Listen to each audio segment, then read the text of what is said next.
Hey guys, it's me again. I finally made it out to the woods where the house was where I was born. So I just wanted to give you guys a little update and show you where this whole idea of a tiny house started. This is the house that I was born in. There was 10 of us in the family. I was the 7th son and the 10th child. So most of us was born in this house behind me. It's hard to believe because there's only 2 rooms. One of the rooms fell, or some parts of it fell over the years, but all in all it was that 2 rooms, 3 rooms with the kitchen, few beds, 1 divider for the walls and stuff like that to separate the rooms.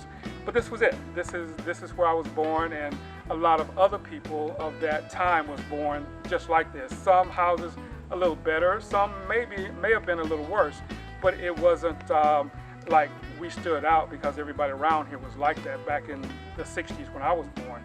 And of course there was no running water. We had a spring down the way back here where we would walk down with buckets or whatever we needed, get water for the house and water to cook. And then of course we had an outhouse down this way someplace, and I was told before I left we actually had electricity, and I did see a box back there on the back of the house for it. But it was one of those things that was finally coming to the rural South at that point, at least to this area. So we did have a little electricity, but anyway, wanted to just give you a brief look into where this whole idea of a tiny house started. So now, looking back as I've grown older, I wanted to see if I could duplicate a house in the woods myself. So the small house project that I'm doing, that I've been doing the pillars for, is actually the beginning of that tiny house. And of course, I always thinking in the back of my mind, thinking about how I grew up and where I grew up, and seeing if I could basically do something that's a little bit better than the house that I was born in. No disrespect to my fathers and brothers, because they were working with what they had, and of course I'm working with what I have out there also.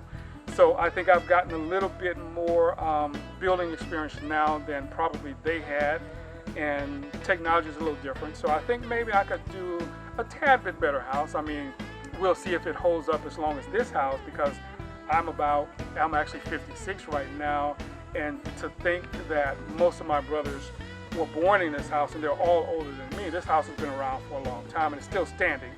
Had been, if we were still in it or someone was still in it, it would still be in better shape. But as you know, if you leave things in the woods in disrepair, or they will actually get in disrepair because nobody's using it.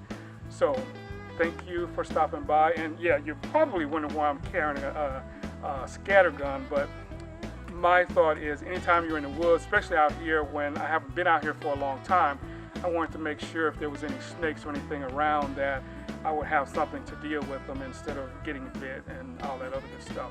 But anyway, we will see you on the next video.